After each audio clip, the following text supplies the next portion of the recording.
The Indiana Fever's general manager just got exposed online, and the Caitlin Clark fanbase is not letting her get away with it. Stay till the end because this story gets a lot worse. What if I told you that the same night Caitlin Clark's biggest rival got booed out of an arena by Fever fans, the team's own general manager was quietly sending a message that had nothing to do with support, and everything to do with proving a point? Stick around because by the end of this video you're going to understand exactly why this front office might be sabotaging the biggest thing to ever happen to this franchise. Welcome back to WNBA Analysis. Let's get into it. Last night, something happened in Phoenix that tells you everything you need to know about where this Indiana Fever organization actually stands. Alyssa Thomas, the same Alyssa Thomas who got physical with Caitlin Clark during their playoff series, was getting booed relentlessly on the road. And here's why. Indiana Fever fans didn't just show up, they showed out. They traveled deep, they packed the building, and they made their presence felt in a city that isn't even their own. Now, immediately after that game, Fever general manager Amber Cox posted a message on Twitter.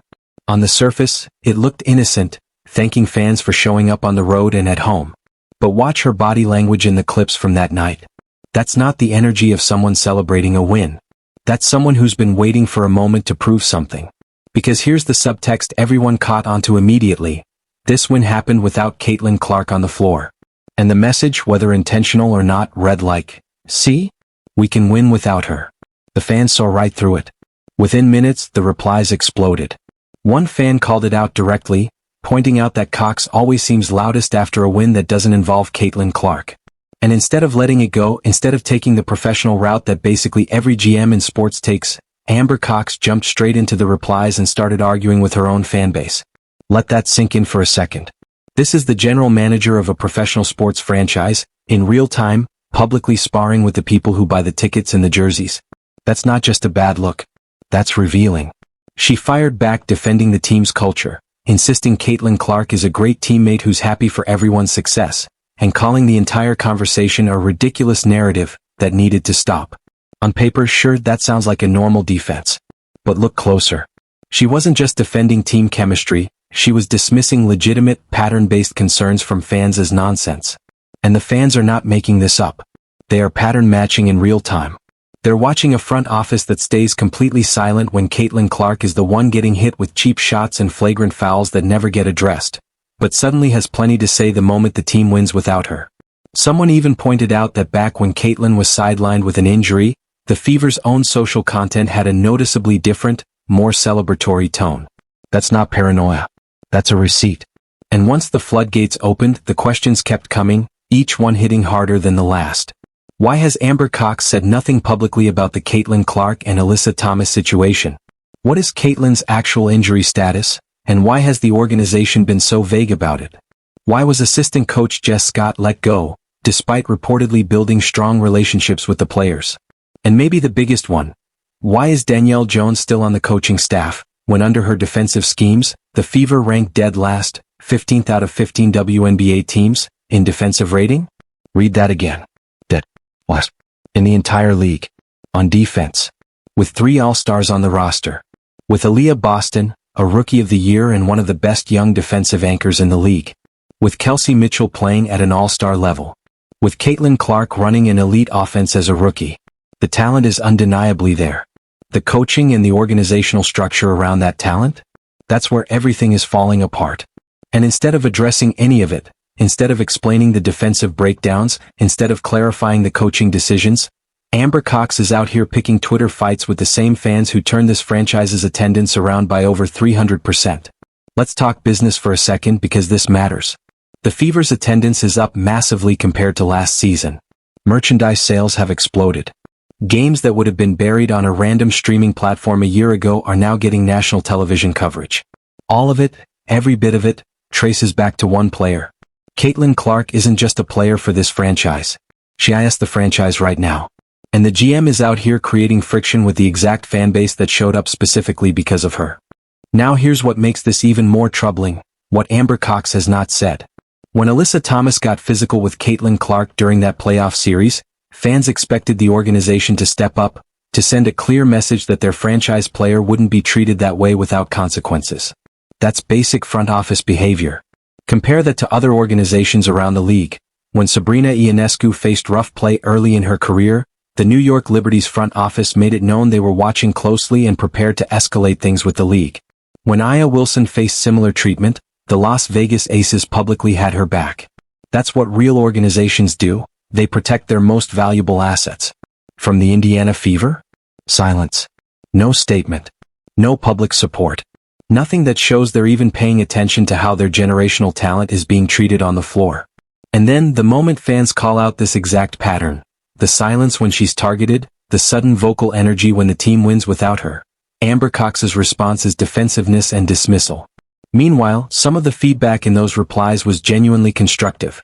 Fans suggesting more in-person events, local business partnerships, ticket giveaways, ways to actually capitalize on this once-in-a-generation surge of interest.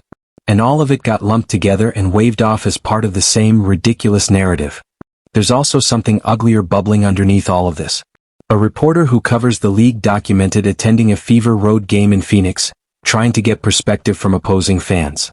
When he approached a fan wearing an Alyssa Thomas jersey to ask about the Clark Thomas situation, her response wasn't just dismissive, it was outright hostile and, by his account, explicitly racist. That's not competitive fandom. That's something far darker. And that's exactly the kind of environment a front office should be actively working to shut down. Not something they should be tone-deaf about while arguing with their own supporters online. Zoom out for a second because this isn't just about one bad tweet or one bad exchange. This is about an organization that was simply not built for the moment it's currently in. For years, the Indiana Fever were one of the WNBA's forgotten franchises. Low attendance, minimal coverage, stuck in rebuild mode, hoping to eventually stumble into relevance. Then they won the draft lottery, landed the first overall pick in 2024, and got Caitlin Clark, a player who had already generated more mainstream attention for women's basketball than almost anything in decades. Overnight, the Fever weren't rebuilding anymore. They were thrust into the brightest spotlight in the sport, ready or not. And it has become painfully obvious, they were not ready. The coaching infrastructure wasn't there. The defensive system wasn't there. The communication strategy wasn't there. This front office is still operating like a small market team nobody's watching, when in reality, every single move, every tweet, every roster decision is now under a microscope. That "thank you" tweet after the Phoenix win in isolation means nothing.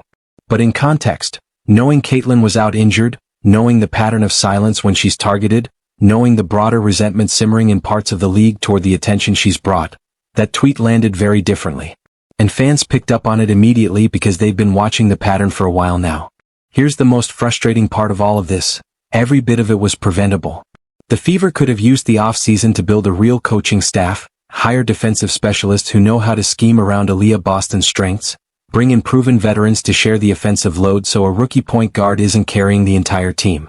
They could have built a real media strategy that protects their players while embracing this massive new audience. They chose not to. And when fans pointed out the consequences of those choices, the GM went to Twitter to argue instead of to the drawing board to fix it. The wildest part?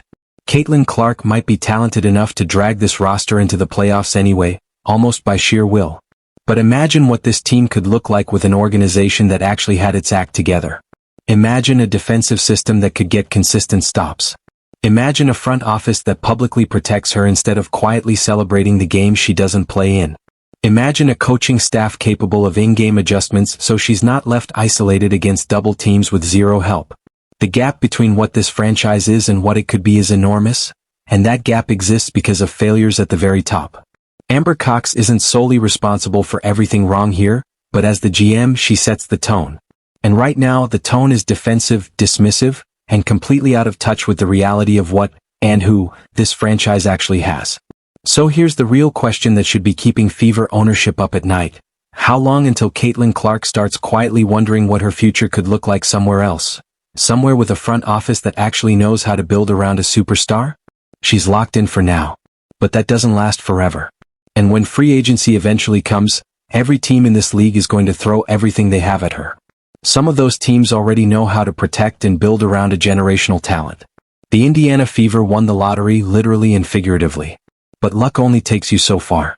Eventually you have to execute. You have to build. You have to lead. And based on everything we've broken down today, right now, this front office is failing at all three. Look, I make these videos because I genuinely care about where women's basketball is headed, and I know a lot of you watching feel exactly the same way. This isn't about tearing anyone down for the sake of it. It's about holding an organization accountable when they have something this special sitting right in front of them, and they're not treating it that way. Caitlin Clark didn't ask for any of this. She just shows up, works, and plays her heart out. The least this front office can do is show up for her too. If this video meant something to you, if you're as invested in this story as I am, please take 2 seconds and hit that subscribe button. It genuinely means more than you know. This channel only grows because people like you choose to stick around, and every single subscriber tells me this work is worth continuing. I read every comment, I see every share, and I promise you, I'm not going anywhere. I'm going to keep covering this league honestly with no filter, no matter who it makes uncomfortable. So if you believe the players deserve better, if you believe the fans deserve honesty, and if you want to be here for every twist in this story, subscribe to WNBA Analysis right now, hit that notification bell, and let me know in the comments what you think Amber Cox and this front office need to do next. I'll see you in the next one.